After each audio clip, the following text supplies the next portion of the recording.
This is the AoHun WRM. This is why you should buy this Megaminx.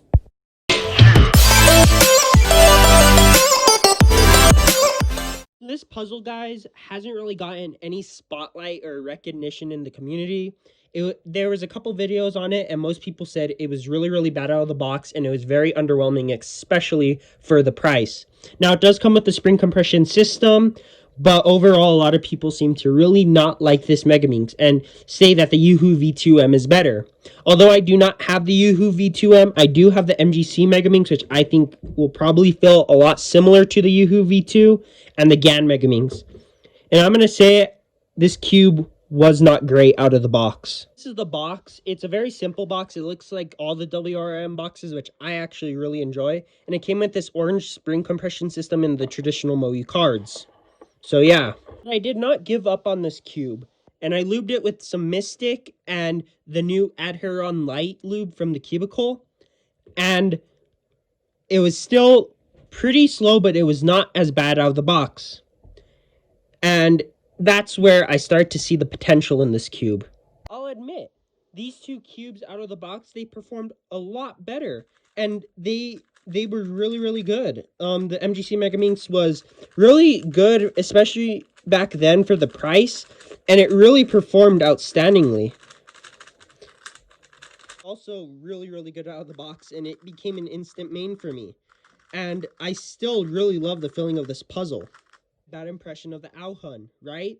Well, actually no. The turns are just so smooth and nice to turn that I just loved the feeling of the turning on this puzzle. So that gave me the inspiration to say, hey, why not do some solves and sessions on this cube and see if it actually can be good. And so I did. And I learned the secret to why people think this cube is bad. It's the size. As you can see, compared to the GAN Megaminx, it's a little bit smaller. And compared to the YJ MGC, it's definitely a lot smaller. And it's really weird to hold in the hands for the first time. However, after I got used to the pieces, this cube is very good. I find it to be actually the best Megaminx to turn right now. And I think I know why people think this is bad. So when you first take it out of the box, keep in mind, this is the smallest magnetic Megaminx on the market. So naturally, when you turn the pieces, you're used to something with the size of the GAN Megaminx or the AoHun V2. So when you turn this Megaminx, it just feels locky. Inexplicably locky. And you wonder to yourself, why does this turn so bad? It actually doesn't turn bad, but your fingers need to get used to it. Because out of the box, your fingers are used to the bigger sizes, so it's hitting on more of the pieces, making it really hard to turn. However, once I got used to the size, it's really good. And I actually do longer sessions on this cube because it's a lot more comfortable to turn. Oh no, here's the turning.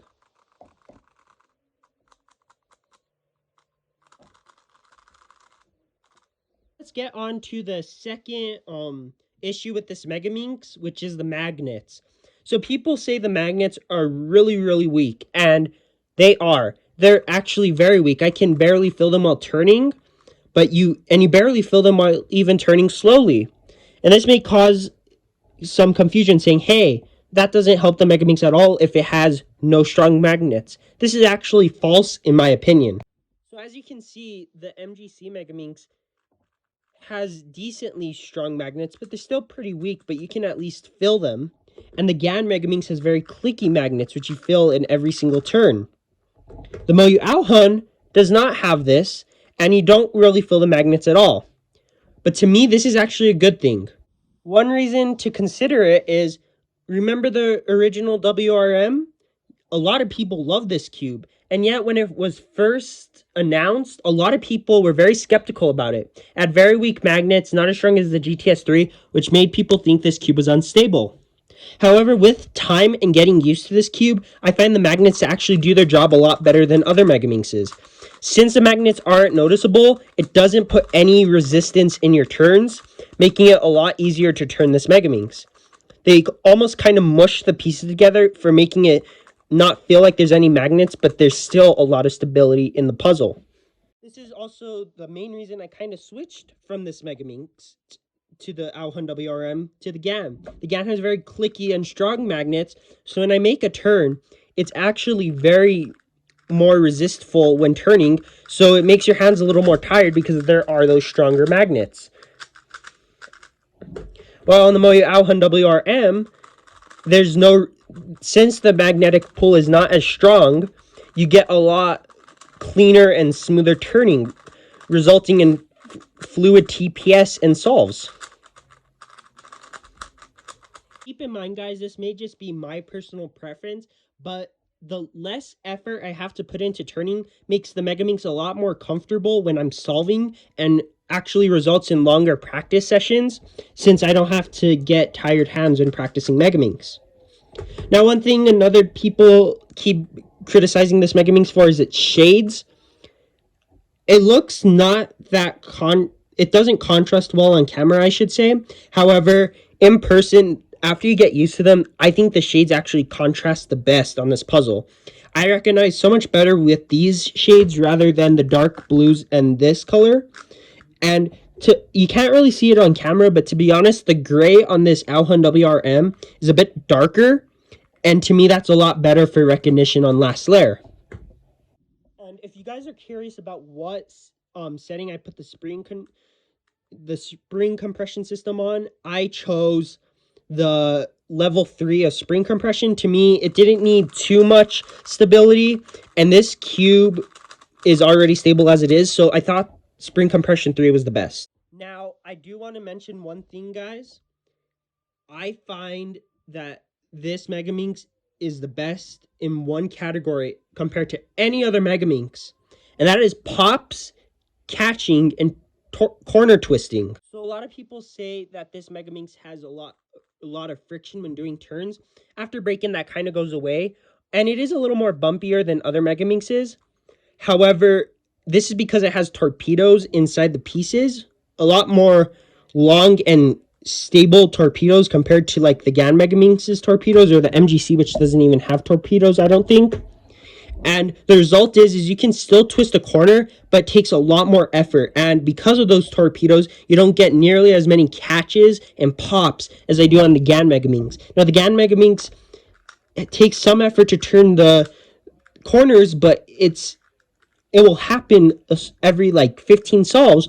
And the MGC Megaminx, you get a corner twist like every 5 solves or even every solve. And I've gotten pops on this GAN Megaminx, which kind of makes it a little concerning when I'm solving at a competition, because I don't want to get a pop in Megaminx. And that's why I've switched to AoHun WRM. Ever since I got this cube, I have not gotten a single corner twist on any solve. And I'd rather have a little bumpier turning rather than having to worry about corner twisting and pops. So here comes to the final question, guys. Would I recommend the AoHun WRM? So this is a very hard question to answer. If you just want a good magnetic Megaminx, I definitely recommend the AoHun V2M or the MGC Megaminx. They're a lot cheaper. And if you want you love the GAN feeling and you want strong magnets, I do recommend the GAN Megaminx. But if you just want an all-around great Megaminx and really, really innovative mechanism, I definitely recommend the AoHun WRM. I don't think the price is bad, and if you are willing to do setup, which all MoU cubes need, and once you do, they become amazing, I definitely recommend this cube. People will like this cube. Now, if you do not want to set up this puzzle, I definitely wouldn't get this because it's really not the greatest out of the box, but after lubrication and getting used to the size, it's really, really good. But if you want customizable features, this is the Megaminx to go for. Another reason you may not want to buy this Megaminx is the magnets. If you really want a strong magnetic click in every single turn, I would definitely go for the GAN Megaminx or the Galaxy V2, which I heard has really strong magnets. But if you just want the fastest TPS possible on a Megaminx while still having stability, I definitely recommend this Megaminx. And it is my new main, and I've broken a lot of my PB averages. Not single yet, but a lot of PB averages with this cube. So that's it for this video, guys. I hope you guys enjoyed, and this kind of helped you with choosing what Megaminx to buy in 2020. there was not a lot of videos on this puzzle, so I thought I should make one. And yeah, so I'll leave a link to this cube down in the description. Be sure to like and subscribe for more content in the future. And let me know if you want to see an average of 5 on this Megaminx, so you kind of get the sense of how I solve with this cube. Anyway, that's it for this video, guys. Thanks for watching. Bye.